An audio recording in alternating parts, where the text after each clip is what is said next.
Iran, Israel, America మధ్య జరుగుతున్నటువంటి ఈ యుద్ధం ఈరోజు మూడవ ప్రపంచ యుద్ధంగానే పరిగణిస్తున్న నేపథ్యం కూడా కనిపిస్తూ ఉన్నది. ఇప్పటికే చూసుకుంటే యుద్ధాలు జరిగినటువంటి దేశాలు ఎలానో నష్టపోతున్న పరిస్థితులు కనిపిస్తున్నాయి. అదేవిధంగా ప్రపంచంలో ఉన్నటువంటి ఎన్నో దేశాలు ఈరోజు పరోక్షంగా కూడా తీవ్రమైనటువంటి నష్టం కలుగుతున్న నేపథ్యం కూడా కనిపిస్తుంది. ఇలా చూస్తుంటే సంక్షోభంలోకి కూడా వెళ్ళేటువంటి నేపథ్యాలు కూడా కనిపిస్తూ ఉన్నాయి. ఇదే క్రమంలో ఈరోజు మన భారతదేశం పైన కూడా దీని యొక్క ప్రభావం అయితే తీవ్రంగా చూపిస్తుందని చెప్పాలి. దీనిలో భాగంగా చూసుకుంటే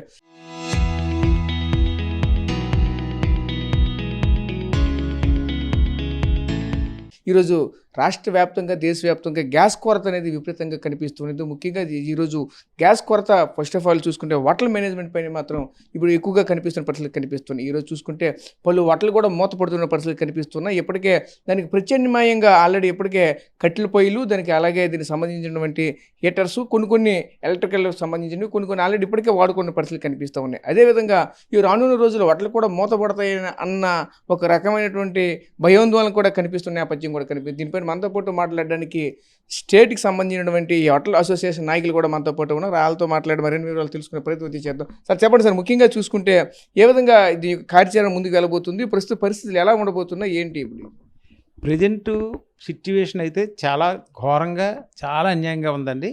యాక్చువల్గా ఇది మేము 1 వీక్ బ్యాకే మేము ఊహించాము. అప్పటి నుంచే మాకు చాలా ఇబ్బందికరమైన పరిస్థితులు ఉన్నాము. 1 వీక్ బ్యాకే. అందుకనే మేము అందరికి కూడా రాష్ట్రం మొత్తం మీద కలెక్టర్స్ అందరికీ కూడా అసోసియేషన్ తరపున మేము రిప్రజెంటేషన్ ఇవ్వడం జరిగింది. గ్యాస్ షార్టేజ్ రావచ్చండి, ఇబ్బంది పడతాం, ఇప్పటికే ప్రాబ్లం ఉందనేసి కలెక్టర్లు అందరికీ చెప్పడం జరిగింది. ఆ తర్వాత నేను మళ్ళీ విజయవాడ వెళ్ళి విజయవాడలో కూడా సివిల్ సప్లైస్ ఎండీ గారిని, సివిల్ సప్లైస్ డైరెక్టర్ గారిని కూడా కలవడం జరిగింది. వాళ్ళిద్దరితో మాట్లాడి, సార్ గ్యాస్ ప్రాబ్లం ఉంది, మాకు కొంచెం ఎట్లాగైనా ఇది గవర్నమెంట్కి చెప్పి మీరు అట్లీస్ట్ ఇప్పుడు జరుగుతున్న ఏదైతే గ్యాస్ మేము క్వాలిటీ వాడుతున్నామో ఆ క్వాంటిటీలో 50% అయినా మాకు సప్లై చేయగలిగితే కొంతవరకు ప్రజలకు ఇబ్బంది లేకుండా మేము ఏ పరిస్థితిలోనూ అంటే ప్రజలు కోరుకునేటట్టు కాకుండా వాళ్ళకి కడుపు నిండేటట్టు చేయాలని ఒక ఆలోచనతోని మేము ముందుకు కార్యాచరణ చేయాలని ఒక ఆలోచనతో ముందుకెళ్ళాము. అయితే ప్రజెంట్ సిట్యువేషన్ ఎట్లాగుందంటే ఒక 2-3 డేస్ వరకే ఉన్న గ్యాస్ ఈ 50% కూడా సప్లై చేయగలం. తర్వాత గ్యాస్ సప్లై అనేది కూడా ఉండదు, మాకు ఎక్కడా గ్యాస్ ఇవ్వట్లేదని డీలర్లు వాళ్ళైతే చెప్తున్నారు. అయితే ప్రభుత్వం అయితే మాత్రం ఎక్కడా కూడా దాన్ని యాక్సెప్ట్ చేయట్లేదు. ప్రభుత్వం ఏముంటుందంటే గ్యాస్ నిల్వలకి ఏమి ఇబ్బంది లేదు, గ్యాస్ నిల్వలు ఉన్నాయంటుంది. అంటే ప్రభుత్వం దృష్టిలో గ్యాస్ అంటే ఓన్లీ డొమెస్టిక్ ఒకటే అలా ఆలోచన. కమర్షియల్ ఉందా లేదనేది ప్రభుత్వం కూడా ఎవరు అది చూడట్లేదు, సహకరించట్లేదు. మీ ద్వారా మేము ప్రభుత్వాన్ని కోరుతుంది ఏంటంటే కమర్షియల్ గ్యాస్ కూడా అట్లీస్ట్ ఇప్పుడు ఎంతైతే మేము వాడుతున్నామో అందులో అట్లీస్ట్ 50-60% ఇవ్వగలిగితే ఎవరికి ఇబ్బంది లేకుండా జరుగుద్ది. ఈ రంగం కూడా ఇబ్బంది పడదు. ఈ రంగం మీద డిపెండ్ అయ్యి కొన్ని లక్షల మంది ఎంప్లాయీస్ ఉన్నారు. అలాగే మేము హోటల్ ఓనర్స్ ఉన్నాము. దీని మీద ఇండైరెక్ట్గా డిపెండ్ అయిన కొన్ని లక్షల ఫ్యామిలీలు బిజినెస్ రీత్యా ఉన్నారు. మాకు ఎవరైతే ఈ మార్కెట్ అన్ని సప్లై చేసిన వాళ్ళందరూ కూడా ఈ రంగాన్ని కొంచెం ఆదుకోవాల్సిందిగా, గ్యాసు అట్లీస్ట్ 50-60% సప్లై చేయవలసిందిగా మీ ద్వారా ప్రభుత్వాన్ని కోరుతున్నాం. అంటే ఒకవేళ గ్యాస్ నిల్వల నిక్షేపాలు ఉన్నాయని చెప్తున్నారు. ఒకవేళ ప్రభుత్వం కనుక అందించలేకపోతే తర్వాత ఈ కార్యాచరణ ఏ విధంగా ఉండబోతుంది, ఏంటి కార్యాచరణ అంటే ఇప్పుడు ప్రజెంట్ సిచ్యువేషన్ సడన్గా మేము కూడా మార్చేసుకోలేము. ఇప్పుడు ఏంటంటే ఆల్రెడీ ఇది లేదు, ఉండదు అన్నటువంటి విషయం కూడా మేము ఎప్పుడు ఊహించని పరిణామం ఇది. అంచేత మళ్ళీ పాత పద్ధతికి వెళ్ళాలంటే కొంచెం టైం పడుద్ది. ఇప్పుడు ఆల్రెడీ బిల్డింగ్స్ ఉన్నాయి, ఆ ఇన్ఫ్రాస్ట్రక్చర్ ఏముంది, ఇప్పుడు గ్యాస్కి సంబంధించినటువంటి ఇన్ఫ్రాస్ట్రక్చర్తోనే ఉన్నాం మేము ప్రజెంట్. ఎక్కడో చాలామంది ఓనర్స్ ఏంటంటే మ్యాక్సిమం ఓన్ బిల్డింగ్స్ ఉండవండి, అందరూ టెనెంట్స్ మ్యాక్సిమం. వాళ్ళు ఏం చేస్తారంటే ఇప్పుడు ఏ కట్టెల పొయ్యిలు కానీ అటువంటి ఉపయోగిస్తామంటే వాళ్ళు యాక్సెప్ట్ చేయరు. ఇప్పుడు ఆ కట్టెలు కూడా విపరీతంగా రేటు పెరిగింది.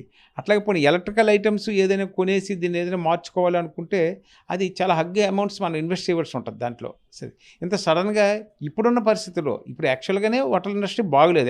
రేపు కోవిడ్ దగ్గర నుంచి బాగలేదు. ఇప్పుడు మరికొంచెం ఎందుకంటే ఎంప్లాయీస్ శాలరీ వాళ్ళకున్న ఖర్చులు బట్టి ఎంప్లాయీస్ శాలరీలు పెరిగాయి. అట్లాగే మెటీరియల్ కాస్ట్ పెరిగిపోయింది. జిఎస్టీ వచ్చిన తర్వాత అన్ని రేట్లు పెరగడం జరిగింది. దానివల్ల మేము ఇప్పటికే ఇబ్బందుల్లో ఉన్నాము. ఇమీడియట్గా మేము ఏదో ఇన్వెస్ట్ చేసి ప్రత్యామ్నాయ మార్గాలు అయితే ఎంచుకునే పరిస్థితి లేదు. ఎక్కడో కాకపోతే మేమేంటంటే మెనూని మార్చుకుంటున్నాం. ఈ ఫ్రై ఐటమ్స్ కానీ అటువంటి ఏదైతే గ్యాస్ తక్కువ అవుద్దో వాటి ద్వారా చేసి కొంతవరకు ఆకలి తీర్చే విధంగా, ఎవరికైతే అవసరమో వాళ్ళు నీడీ పీపుల్ ఎవరైతే ఉంటారో వాళ్ళకి ఆకలి తీర్చే విధంగా ముందుకెళ్ళాలని ఒక భావంతో ఉన్నాము. అందుకనే ఒక 1 వీక్ వెయిట్ చేసిన తర్వాత ఇంకా కార్యాచరణ ఏం చేయాలి ఎట్లాగనే దాని కూడా మేము రేపు 25వ తేదీన ఒంగోలులో ఆంధ్రప్రదేశ్ హోటల్ అసోసియేషన్ మీటింగ్ కూడా ఏర్పాటు చేయడం జరిగింది. ఈరోజు ఉదయం ఆంధ్ర ప్రెసిడెంట్తో నేను మాట్లాడి అది కన్ఫర్మ్ చేయడం జరిగింది ఒంగోలులో మీటింగు. అక్కడ కూడా అప్పుడుకున్న పరిస్థితి బట్టి కార్యాచరణ ఎలాగనేది మేము డిసైడ్ చేస్తాం. సార్ మీరు చెప్పండి, పూర్వ స్టేట్ హోటల్స్ అసోసియేషన్ ప్రెసిడెంట్గా, ప్రస్తుతం వైస్ ప్రెసిడెంట్గా ఉన్నారు. ఇదంతా కూడా ఇప్పుడు జరుగుతున్నటువంటి పరిణామాలు ఎటువైపు దారితీస్తా అంటారు? మీకు చాలా ఎక్స్పీరియన్స్ ఉంది ఈ రంగంలో.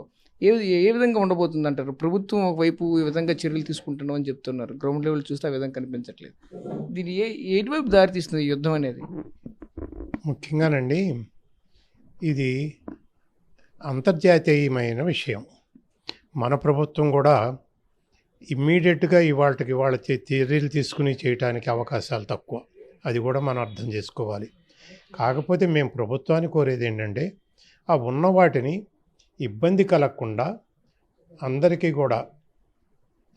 కూడా ఉన్నంతవరకు సర్ది, తర్వాత ఈ హోర్డింగు, బ్లాక్ మార్కెటింగు చాలా స్ట్రిక్ట్గా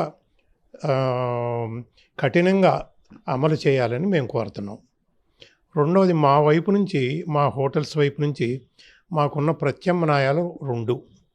ఒకటేంటి, మేము మెనూని తగ్గించుకోవటం, అంటే మేము ఇచ్చే పదార్థాలను తగ్గించుకుని ఆ మెనూని చిన్నదిగా చేసుకోవటం.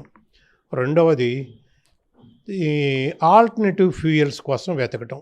ఆల్టర్నేటివ్ ఫ్యూయల్స్ ఏమిటి అనేది మనము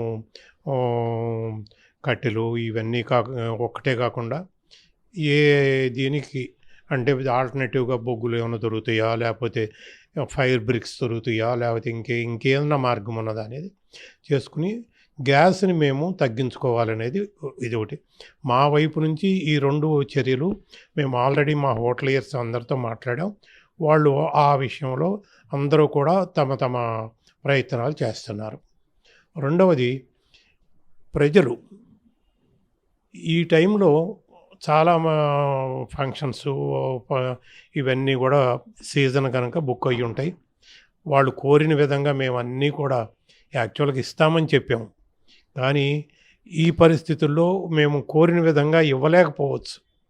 ఆ ఇవ్వలేని దానికి మధ్య కొంచెం ప్రజలు కూడా సహకరించి ఎక్కడొక చాట కొన్ని వాళ్ళు తగ్గించుకుని, కొన్ని మేము సర్దుకుని చేసుకునే విధంగా నడవాలి అని ప్రజల యొక్క సహకారం కోరుతాం.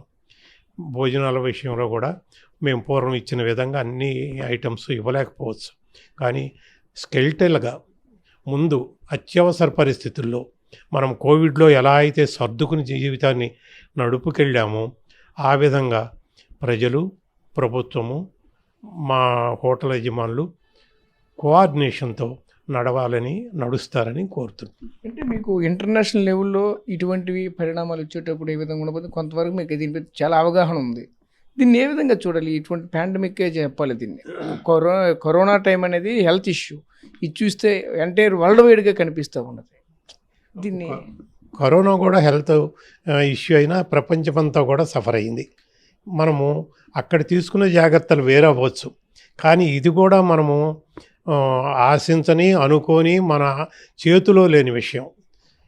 మన దేశం వరకు సంబంధించినంతవరకు గల్ఫ్ యుద్ధాన్ని మనం ఆపలేము. కాబట్టి ఉన్న పరిస్థితులను అవగాహన చేసుకుని ఈ పరిస్థితులకు అనుగుణంగా మనం ఎలా వెళ్ళాలి అనేది మనం అర్థం చేసుకోవాలి. వ్యాపారాలు నడవాలి, ప్రజలకు ఇబ్బంది కలగకూడదు, ప్రభుత్వం కూడా సహకరించాలి. అదే మేము కోరుతున్నాం. Okay sir, thank you. So చూసాం కదా, ముఖ్యంగా ఈరోజు స్టేట్ హోటల్ అసోసియేషన్ నాయకులు కూడా ఒకటే చెప్పుకోవాల్సిన నేపథ్యం అయితే కనిపిస్తుంది. ప్రభుత్వం అయితే ఈరోజు ఎంతైతే ఇప్పుడు ఇంతవరకు కూడా గ్యాస్ అయితే అందిస్తుంది, దీనిలో కనీసం మాకు 15 నుండి 60% అయినా కనీసం మాకు ఇవ్వండి.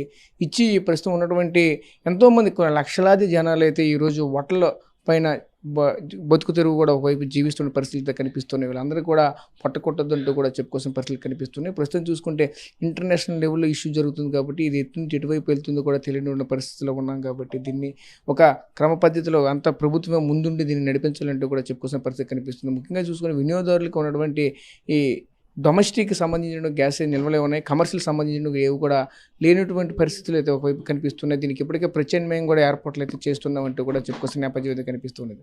ప్రస్తుతం ఇది హోటల్ అసోసియేషన్ నాయకులు మనతో పాటు చెప్పుకొచ్చిన సమాచారం. కెమెరా పర్సన్ నాయుడుతో రాజేష్, RTV, విజయనగరం నుంచి. చరిత్ర సృష్టించినోడు ఇప్పుడు ఆ చరిత్రని తిరగరాయబోతున్నాడు. అబద్ధాల గోడల్ని బద్దలు కొట్టి నిజాలను రాగా మీ ముందుంచబోతున్నాడు. నిజమైన వార్తల కోసం వెంటనే డౌన్లోడ్ చేసుకోండి రా యాప్ని.